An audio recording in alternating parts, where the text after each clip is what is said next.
För att lägga en kvadrat krävs 4 stycken tändstickor. För att lägga 2 kvadrater krävs 7 tändstickor. Och för att lägga 3 kvadrater krävs 10 stycken tändstickor. Vi har nu fått ett mönster, vilket innebär att vi kan räkna ut hur många tändstickor som behövs för ett visst antal kvadrater. Till exempel för 5 kvadrater. Vi skulle kunna rita upp 5 kvadrater och räkna, men ett bättre sätt är att försöka hitta ett uttryck för det här mönstret. För de flesta mönster vi stöter på kan man göra detta på ett ganska så enkelt sätt. Vi börjar med att rita ut figursnummer. Där har vi 1 kvadrat. Där har vi 2 kvadrater. Och där har vi 3 kvadrater. Detta kallas för figurnummer.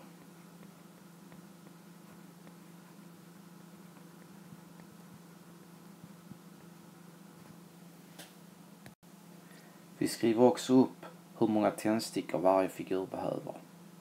Här är det 4 tändstickor, här är det 7 och här är det 10 stycken. Detta är alltså antal tändstickor.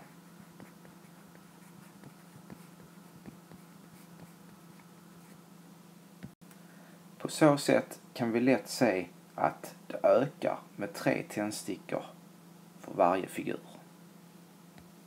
Den här ökningen ska vi alltid multiplicera med n. Och n, det är numret på figuren. Eller i det här fallet så är det antal kvadrater. Om vi nu testar med figur nummer 1 så blir det 3 gånger 1.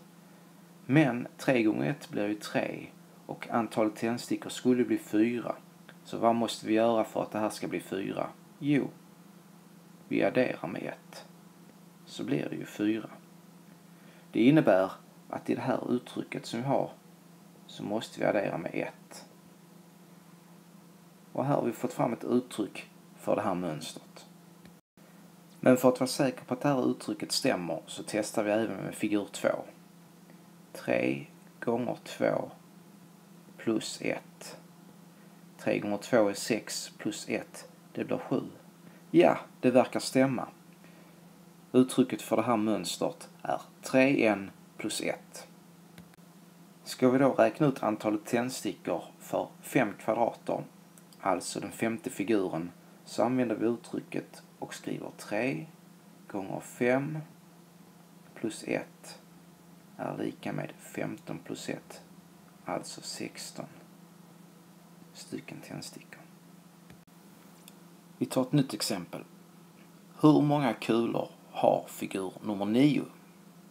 Ja, vi börjar med att sätta ut figurnummerna. Där har vi figur 1, där har vi figur 2, där har vi figur 3, där har vi figur 4. Och sedan räknar vi också antalet kulor det finns i varje figur. Där finns 1 kula i figur 1, 5 kulor i figur 2, där är 9 kulor i figur 3 och där är 13 kulor i figur nummer 4. Vi ser att det ökar med 4 i varje figur och kan därför skriva 4 gånger n. Vi tittar på första figuren. 4 gånger 1. Det är ju lika med 4. Men vi vill ju att det ska bli 1. Alltså så måste vi subtrahera med 3. Och då får vi in det i vårt uttryck också. Vi har alltså 4n minus 3. Vi kontrollerar med figur 2. 4 gånger 2 minus 3. Och 4 gånger 2 är 8 minus 3 blir lika med 5. Och det stämmer. Vi kan då utgå från att uttrycket 4n minus 3 beskriver det här mönstret. Och om vi då ska räkna ut hur många kulor där finns i figur nummer 9 tar man ju 4 gånger 9 minus 3. 4 gånger 9 det är ju 36 minus 3 blir 33 stycken. Vi tar ett sista exempel på mönster. Antalet ringar bildar ett mönster. Hur många ringar är det i figur A, N? B 20 och i C 50. Vi börjar med att sätta ut figurnummer. Och sedan vill vi även sätta ut hur många ringar det finns i varje figur.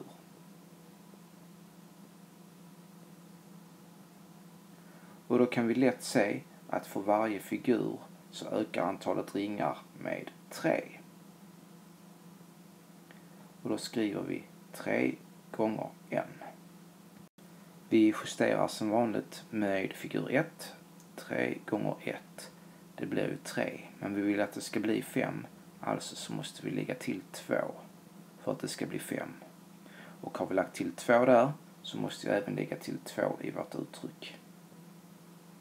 3n plus 2. Och vi kontrollerar med figur 2 så att det stämmer. 3 gånger 2 plus 2 är lika med 6 plus 2 är 8. Ja, uttrycket stämmer. I figur n finns det då 3 gånger n plus 2 stycken ringar.